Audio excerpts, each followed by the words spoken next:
Hey everyone, this is the Science Walrus, and welcome to my first installment of the MCAT review series.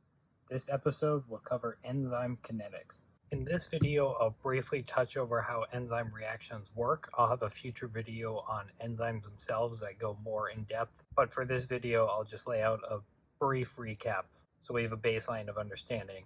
I'll then get into Michaelis-Menten, the equation and the plots, Lineweaver-Burk, same thing there, and enzyme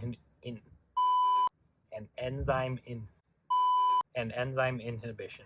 So the way a typical enzyme reaction works is you have a substrate and an enzyme, represented here by enzyme plus substrate. There's two theories over how these bind, which I'll go into over in the enzyme video, but this gives us a good visual representation of what happens. The enzyme and the substrate combine to form the enzyme substrate complex, represented by ES here. After that, there's some change made to the substrate by the enzyme, and product is made, represented by enzyme plus product. One of the most important topics in enzyme kinetics is the Michaelis-Menten equation. The Michaelis-Menten equation is initial velocity is equal to Vmax times substrate concentration over Km plus substrate concentration. So what V naught tells us is how fast the reaction will go as soon as we add substrate to the enzyme. Vmax is the maximum velocity. It's the absolute fastest a reaction can go. It's the fastest amount of product that can be created, and this happens at saturated substrate concentrations, which means adding substrate no longer increases the velocity of the reaction. Velocity here meaning speed, another way to think of it. As is substrate concentration, it's represented in molar units. Km is the Michaelis-Menten constant. There's a different Km for every enzyme. And what this tells us is the substrate concentration at half of Vmax. So it's the amount of substrate it takes to get 1/2 of the maximum velocity. It can also tell us affinity of the substrate to the enzyme. A low Km means there's high affinity for the substrate. The substrate really wants to bind to the enzyme. A high Km means low affinity. It's not as apt to bind to the enzyme. And this makes sense, right? Because low Km means you need much less substrate to get to half of the maximum velocity. It means less substrate is increasing velocity more than something with a high Km where you need a lot of substrate to get to half of the maximum velocity. This equation is typically used to find the initial velocity, so the velocity when you first add substrate to an enzyme complex. The Michaelis-Menten equation relies on 4 main assumptions in order to keep the original equation and statement true. The first assumption is called the first steady state assumption. What this says is that formation of the enzyme substrate complex reaches equilibrium quickly. It means from the collection of substrate and an enzyme you just added, the enzyme substrate complexes are going to reach equilibrium quickly. This does not mean that every single enzyme is going to turn to enzyme substrate complex and stay that way. Just that this formation going from substrate and enzyme to enzyme substrate complex reaches an equilibrium state really quickly. The second assumption is called the second steady state assumption. This assumption states that the formation of the enzyme and product is slower than the formation of the enzyme substrate complex and the breakdown of the enzyme substrate complex to enzyme plus substrate. So what this is saying is that the enzyme substrate complex turning into enzyme and product is a slower process than substrate going to the enzyme and forming the enzyme substrate complex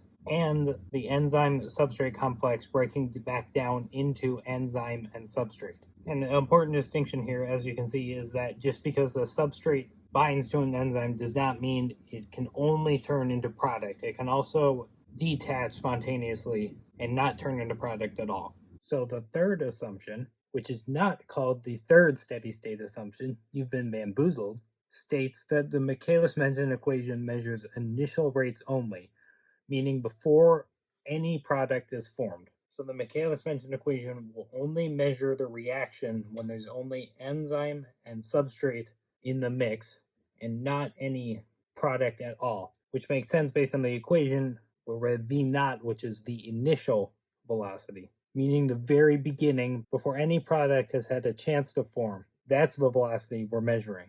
So the Michaelis-Menten equation only holds if there's no product that has been formed yet. The fourth and final assumption states that substrate concentration must be significantly higher than enzyme concentration.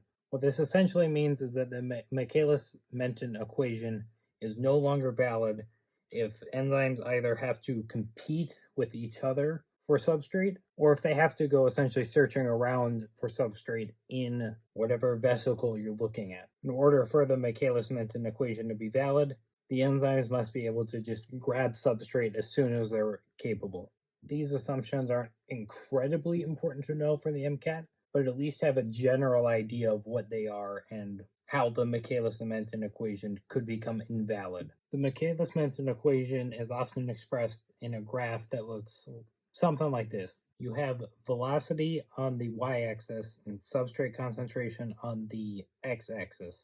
Vmax is your asymptote of the line. This is the point where the line always gets closer to but never actually touches. So there's no great way to determine this just by looking at the graph. Just keep in mind where it is on the graph. At half of Vmax, you get where your Km is, which makes sense because this is where your substrate concentration is at half of Vmax. So if we go over to half Vmax, go over to where that reaches the line, we can then trace that. This wasn't a perfect drawing. We can trace that down and figure out where on the substrate concentration we get half of Vmax. We can determine initial velocity by the first initial slope of the graph. The very initial slope will give us V naught. Another very important equation to know in regards to enzyme kinetics is the Lineweaver-Burk equation. This equation is 1 over initial velocity is equal to Km over Vmax times substrate concentration plus 1 over Vmax. This sets up the equation in more of a slope-intercept form to linearize it rather than the curve that you see in the Michaelis-Menten. If you feel comfortable doing basic algebra, I actually probably wouldn't recommend you spend time memorizing this equation. That's not to say that you don't need to know it, but there's a simple way to get to it. So this is the Michaelis-Menten equation we have. And what the Lineweaver-Burk equation is it's the reciprocal of the Michaelis-Menten equation. So if we take the reciprocal of the Michaelis-Menten, we get 1 over V naught is equal to Km plus substrate concentration over Vmax times substrate concentration. We can expand this part of the equation out to give us 1 over V naught is equal to Km over max velocity times substrate concentration plus substrate concentration over Vmax times substrate concentration. In simplifying here, we can take out the common equation to give us 1 for each of these. Vmax times 1 will just be Vmax.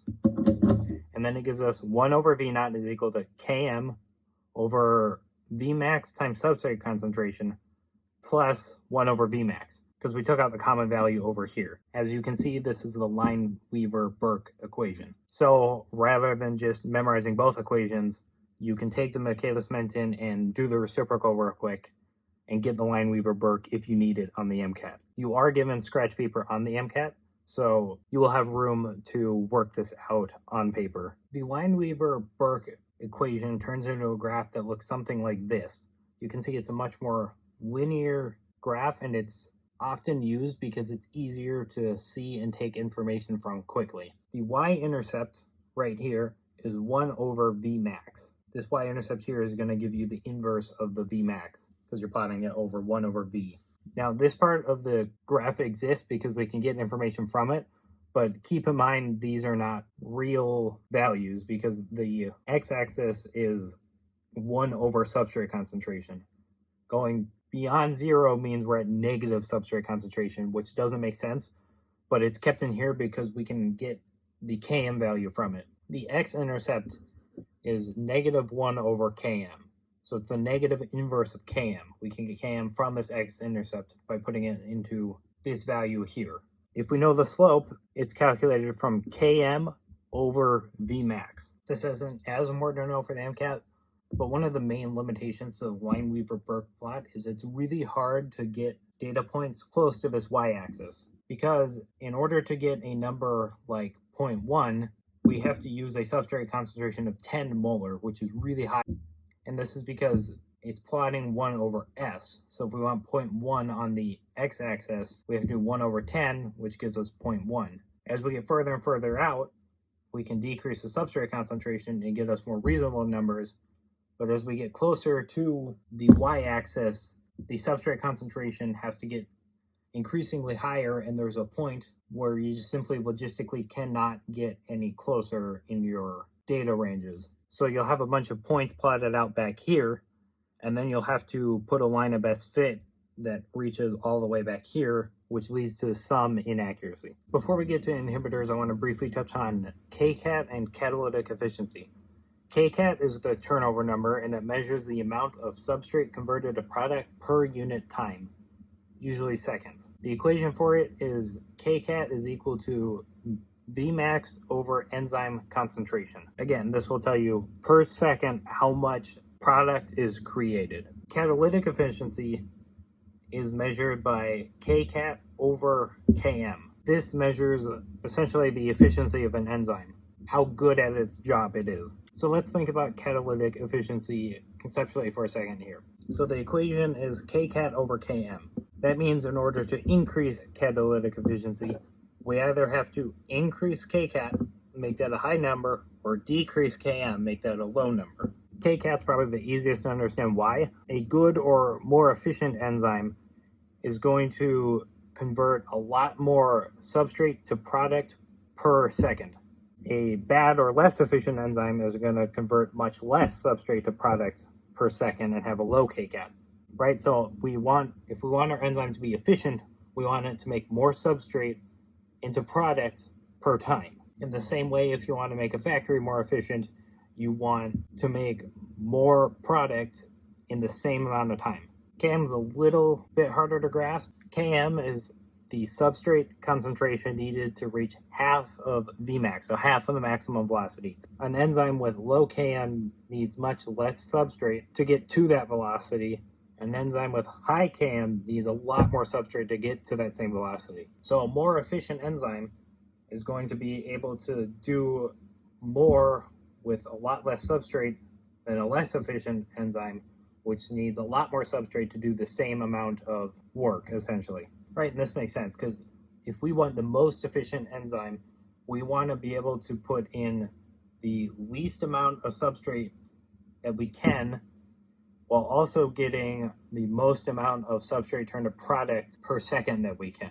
I certainly have an understanding of this from the MCAT. The equations are good, but having the conceptual knowledge behind why the equation is there is going to help you a lot more in the long run. So for the MCAT, know what all of the numbers mean, the Kcat, Km, Vmax, and know how changing these numbers can change an enzyme's kinetics. The last thing that's important to know for enzyme kinetics is inhibition. So there are two main categories of inhibitors for enzymes. The first are reversible inhibitors, meaning you can add an inhibitor and once you take it away, the enzyme works properly. And you have irreversible inhibitors, and these work by covalent modification. And once you put that inhibitor into the enzyme, it changes the chemical makeup of the enzyme and permanently makes it unusable. Reversible inhibitors break down into three main types, which I'll go over in more detail. There's competitive inhibitors, non-competitive inhibitors, and uncompetitive inhibitors. I know the naming system is not super intuitive, but the reversible inhibitors are certainly important to know for the MCAT.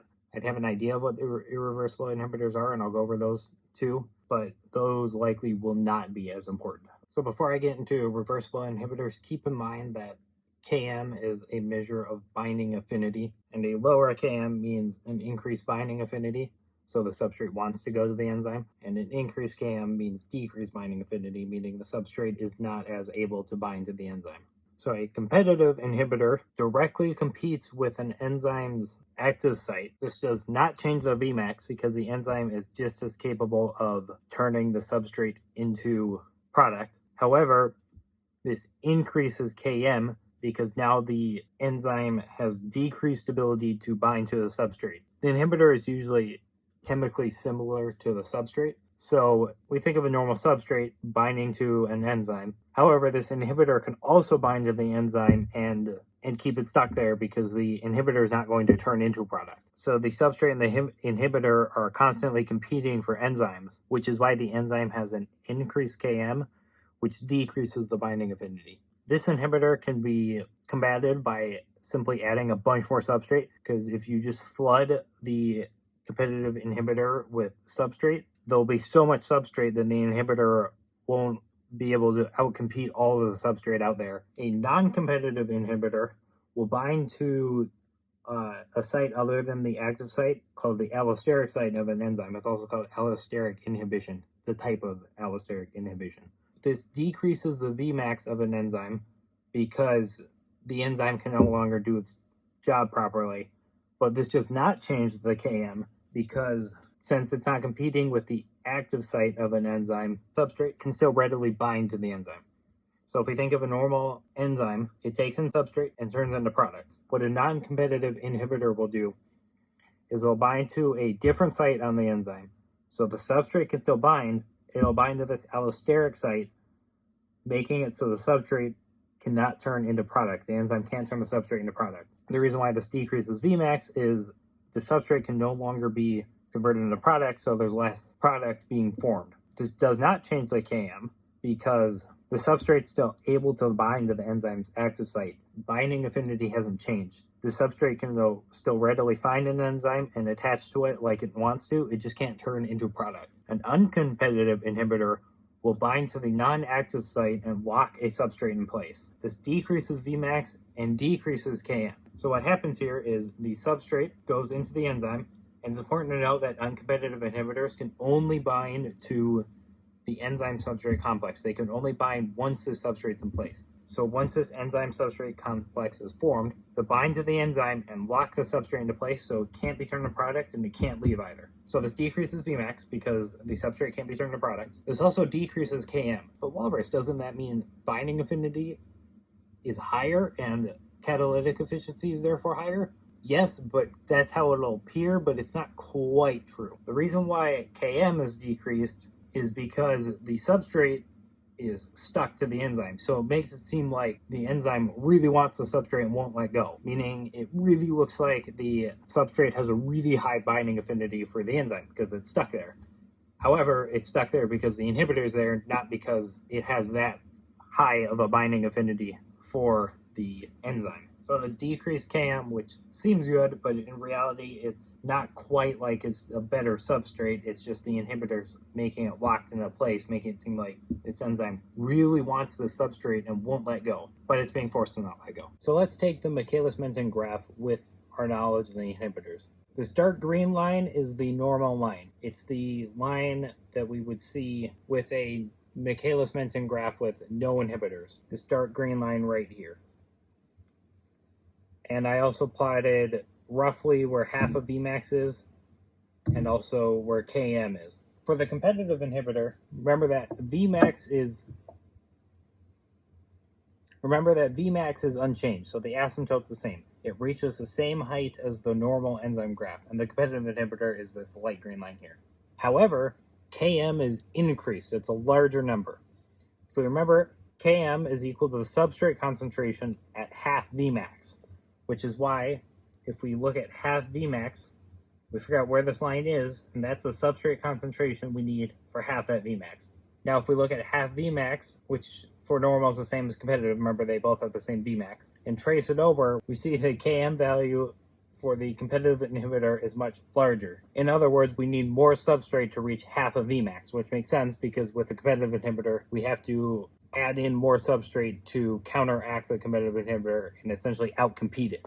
Now, for the non-competitive inhibitor, which is this orange line here, we have a much lower Vmax, but Km is unchanged. If we take about half of Vmax of this non-competitive inhibitor, which is about here, halfway between, and we trace it over, we find that Km is the same as the normal inhibitor. I know I didn't point perfectly, but that's just because I didn't draw the line exactly perfectly. In a perfectly ideal graph, half of Vmax when you trace it over will be the same exact Km as your normal, because remember, Km is unchanged, it's Vmax that is reduced. Now for the uncompetitive inhibitor, both Vmax and Km are lowered. As you can see, the asymptote is a much smaller number, so it doesn't reach the same point on the graph as the normal does. But Km is also lower. So if we take about half Vmax here, so halfway down from this blue line, and trace it over, we see Km is about here for the uncompetitive inhibitor. A large part of the MCAT is going to be knowing what these changing graphs mean for the enzyme and knowing how to interpret the change in the graph like I've been doing here. I'll also show you what these intercepts look like on a Lineweaver-Burk plot. So the normal line is this dark green line here. For a competitive inhibitor, the Vmax isn't changed. Remember that the y-intercept is 1 over Vmax. So since Vmax doesn't change, the y-intercept doesn't change. So the two lines intersect at the y-intercept. But Km is increased. So this x-intercept moves closer to 0 for the competitive inhibitor. For the non-competitive inhibitor, Km isn't changed, but Vmax is reduced. So Km is the x-intercept, and since that doesn't change, the lines intersect at this point, but since Vmax is reduced, the y-intercept is moved up to here instead of the normal line. For the uncompetitive inhibitor, both Km and Vmax are reduced. So the lines won't intersect at these intercepts because both are changed. Km is changed, it is reduced, along with Vmax. Vmax is also reduced. So the y-intercept moves up and the x-intercept moves towards the more negative direction. And again, knowing how to interpret these just as I've done for the video is ideal for the MCAT. Now quickly I'll touch up on the irreversible inhibitors, which remember aren't super important in terms of the MCAT, but I would still have a grasp of what they are. We have group-specific reagents, which react with certain amino acid side chains. So these irreversible inhibitors will find a certain amino acid on an enzyme, let's say lysine for this one. We'll go in and covalently bind with this lysine group, or whatever amino acid it's looking for, and permanently bind to it so the enzyme can no longer function. Affinity labels are structurally similar to the substrate and bind to the active site. They're a little bit more specific than group-specific reagents. They're kind of like competitive inhibitors, but they can never be outcompeted. Once they bind to the enzyme, they're covalently linked and that enzyme's done and cannot function anymore regardless of how much substrate you add. Suicide inhibitors are things where the enzyme binds to them, turns them into an intermediate, and then this intermediate form binds with the enzyme.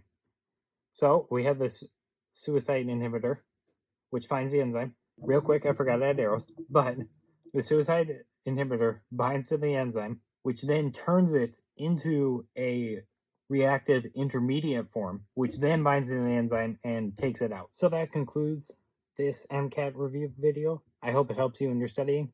The next video will be on metabolism, specifically in humans. This video will be split up into multiple videos, and I'll be going over things such as glycolysis, Krebs cycle, oxidative phosphorylation, regulation of metabolism, and a few other important but less information-dense pathways, such as the pentose phosphate pathway and ketosis. Let me know if you have any questions. My email is in the description, and you can always leave a comment. Other than that, I hope you have a nice day.